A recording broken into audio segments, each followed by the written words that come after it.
दोस्तों आज की वीडियो में हम सुबेक्स लिमिटेड का फंडामेंटल एनालिसिस और बिजनेस एनालिसिस करेंगे और हम जानेंगे इस कंपनी के इंटरेस्टिंग डेट स्टोरी के बारे में जिसने कंपनी को ऑलमोस्ट बैंकरप्ट कर दिया था।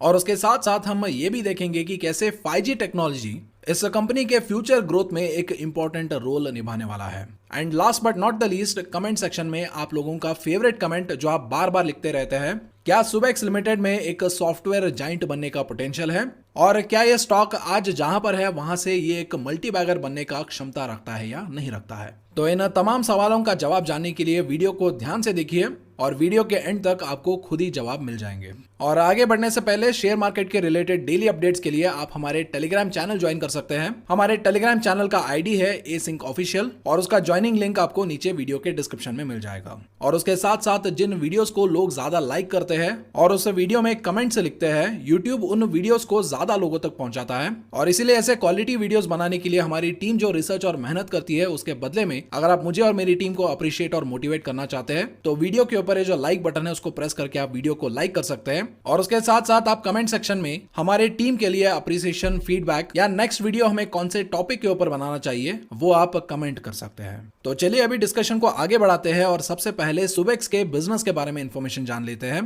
तो सुबेक्स एक software product and service company है जहां पर यह company mainly communication service providers को सर्व करता है, जो कि आपके टेलीकॉम कंपनीज है, इंटरनेट सर्विस प्रोवाइडर्स है, cable companies, mobile carriers, television broadcasting operators, इस तरीके के कंपनीज को सुबेक्स लिमिटेड सर्व करता है। और इन कंपनीज को सुबेक्स लिमिटेड डिजिटल ट्रस्ट के एरिया में सर्व करता है और ये कंपनी डिजिटल ट्रस्ट के रिलेटेड प्रोडक्ट्स बनाता है। और ये डिजिटल ट्रस्ट होता क्या है? अगर कोई भी यूजर किसी भी नेटवर्क में कोई बिजनेस ट्रांजैक्शन कैरी आउट करना चाहता है इन अ सेफ, सिक्योर, एथिकल और रिलायबल मैनर में, तो उसको डिजिटल ट्रस्ट मुमकिन करता है। और डिजिटल ट्रस्ट में सुबेक्स लिमिटेड के कुछ इंपॉर्टेंट ऑफरिंग्स है जिसमें सबसे पहला आता है रेवेन्यू एश्योरेंस, जो कि एक सॉफ्टवेयर सॉल्यूशन है जो कम्युनिकेशन सर्विस प्रोवाइडर्स को एनेबल करता है उनके सर्विसेज जो भी उन्होंने दिया है उसके लिए एक्यूरेटली रेवेन्यू कैप्चर करने के लिए। फॉर एग्जाम्पल, अगर आपने 200 MB इंटरनेट यूज किया है तो उसके लिए आपको कितना बिलिंग करना चाहिए, अगर आपने कोई नया कॉलर ट्यून लगाया है तो उसके लिए कितना चार्ज करना चाहिए। तो ऐसे ही तमाम सर्विसेज जो होते हैं जो करोड़ों यूजर्स यूज करते हैं तो उसको ऑटोमेटिकली आइडेंटिफाई और बिल करना पड़ता है।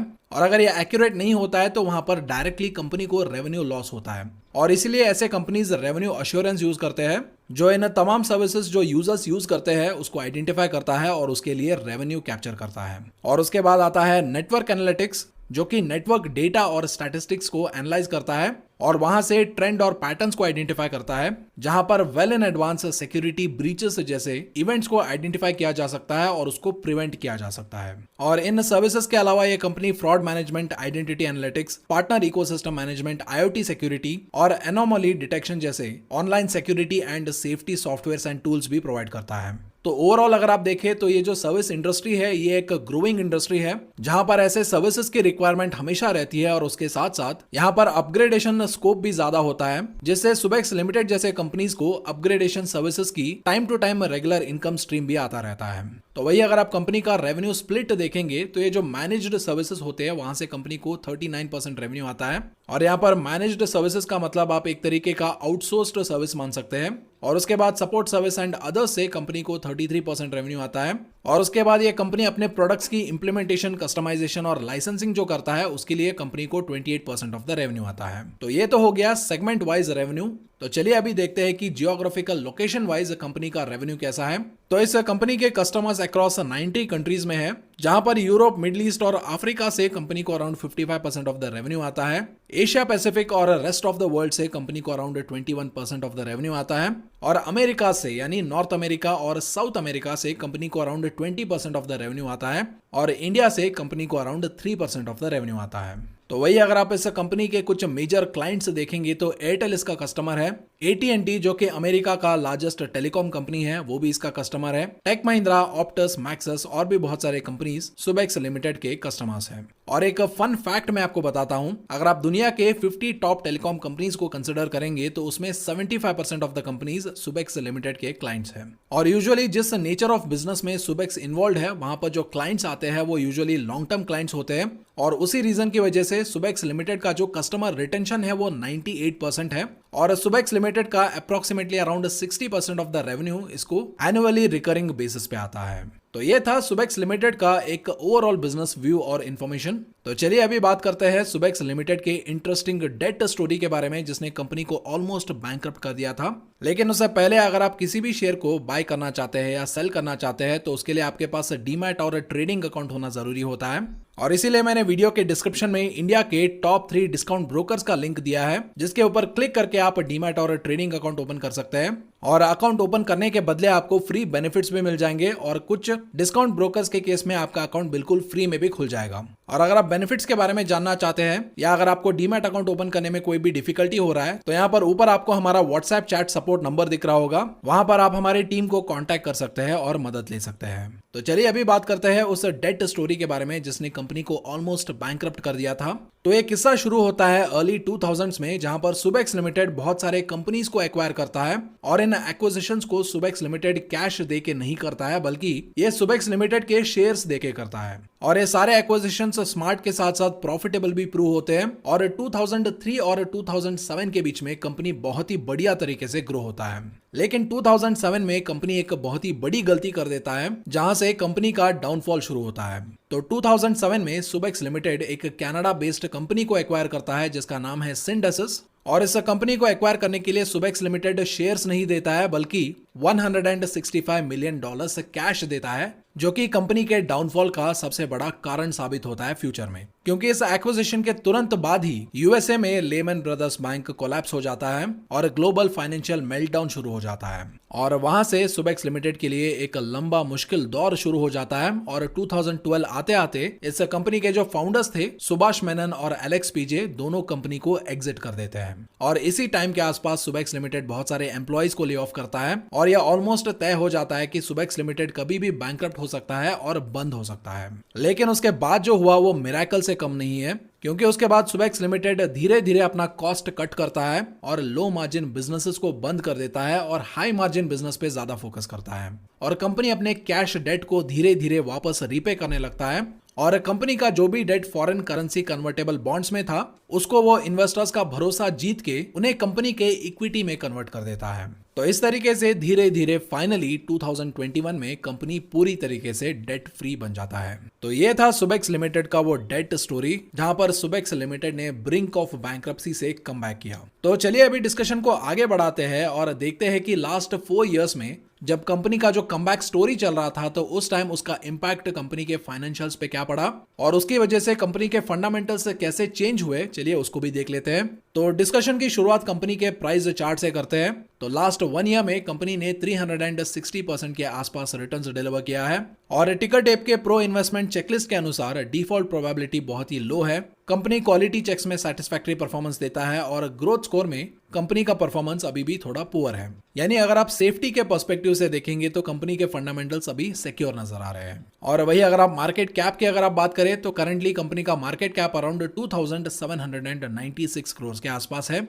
और की मैट्रिसेस में कंपनी का जो प्राइस टू अर्निंग्स रेशियो है वो अराउंड 54 के आसपास है और कंपनी अराउंड 1.51% का डिविडेंड यील्ड भी देता है। तो वही अगर आप कंपनी के डेट के बारे में बात करें तो 5 साल पहले कंपनी के ऊपर 228 करोड़ का डेट बर्डन था। 3 साल पहले यह रिड्यूस होकर 32.2 करोड़ हो गया और प्रेजेंटली कंपनी के ऊपर अराउंड 25.8 करोड़ का डेट बर्डन है। लेकिन इसके बावजूद भी आप इस कंपनी को डेट फ्री मान सकते हैं क्योंकि कंपनी के पास अराउंड 147 करोड़ के कैश इक्विवेलेंट्स हैं, जिससे कंपनी डेट फ्री के साथ साथ कैश रिच भी हो जाता है। और वही अगर आप कंपनी के फ्री कैश फ्लो के बारे में अगर बात करें तो कंपनी का free cash flow around 82.4 crore के आसपास है। और यहाँ पर फ्री कैश फ्लो का मतलब क्या होता है, सारे एक्सपेंसेस बेयर करने के बाद जो एक्चुअली कंपनी के पास पैसा बचता है वो कंपनी का फ्री कैश फ्लो होता है। और फ्री कैश फ्लो समझने का एक सिंपल एग्जांपल होगा चाय की दुकान का। तो मान लीजिए कोई चाय की दुकान में 10 चाय बेचता है और एक चाय का कॉस्ट होता है 10 रुपए, यानी एंड ऑफ द डे उसका रेवेन्यू होता है 100 रुपीज।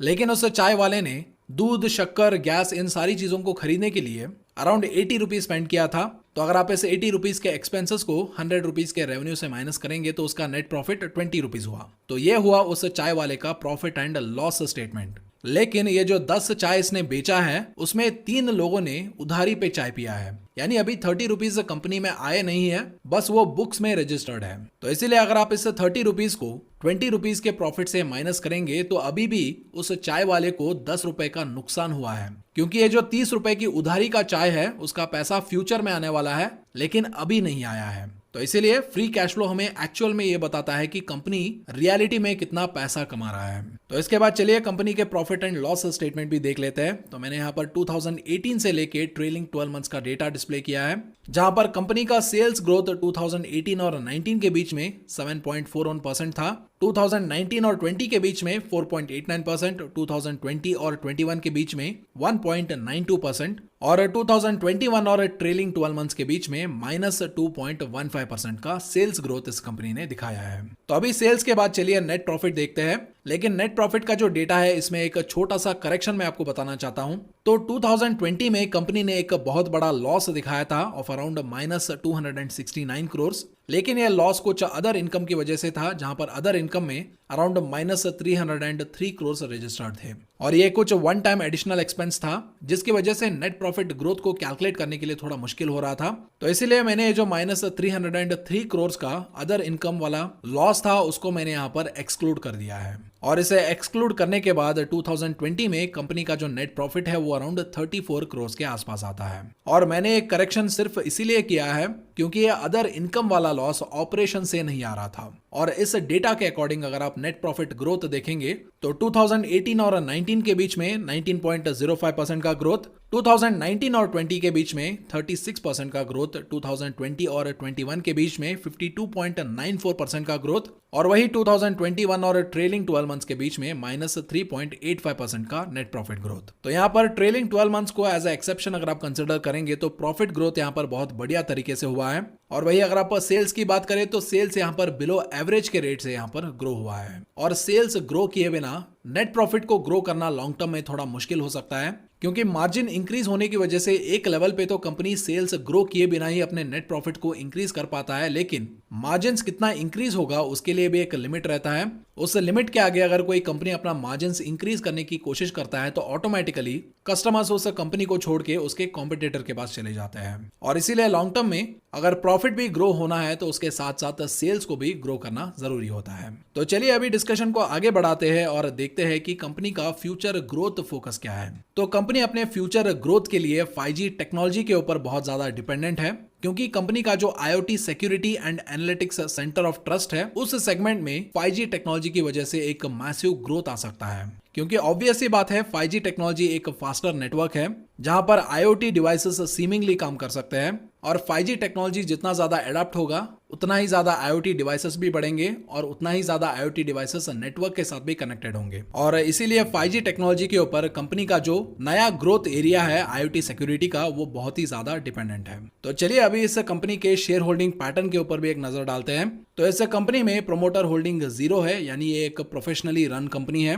म्यूचुअल फंड्स की होल्डिंग 0%, डोमेस्टिक इंस्टीट्यूशंस की होल्डिंग 0.02%, फॉरेन इंस्टीट्यूशंस की होल्डिंग 0.17% और रिटेल एंड अदर इन्वेस्टर्स की होल्डिंग अराउंड 99.81%। यानी शेयर होल्डिंग पैटर्न से ऐसा लग रहा है कि पूरा कंपनी ही रिटेलर्स के हाथ में है। और ये बहुत हद तक सच भी है, क्योंकि अगर आप इस कंपनी के शेयर होल्डिंग पैटर्न को और ज्यादा बारीकी से देखेंगे तो आपको ये पता चलेगा कि इस कंपनी में अराउंड 2,64,398 लाख इन्वेस्टर्स है जिन्होंने इस कंपनी में up to 1 lakh rupees invest किया है। और ये सारे investors around 42.49% of the total shares hold करते हैं। और इस कंपनी में मोर देन 1 लाख इन्वेस्ट करने वाले इन्वेस्टर्स अराउंड 1267 है, जो around 37.96% of the total shares own करते हैं। और मोर देन 1 लाख इन्वेस्ट करने वाले इन्वेस्टर्स में सिर्फ एक ही ऐसा इन्वेस्टर है जो around 1.07% of the stake own करता है। और जब भी किसी शेयर होल्डिंग पैटर्न में रिटेल इन्वेस्टर्स की प्रेजेंस ज्यादा होती है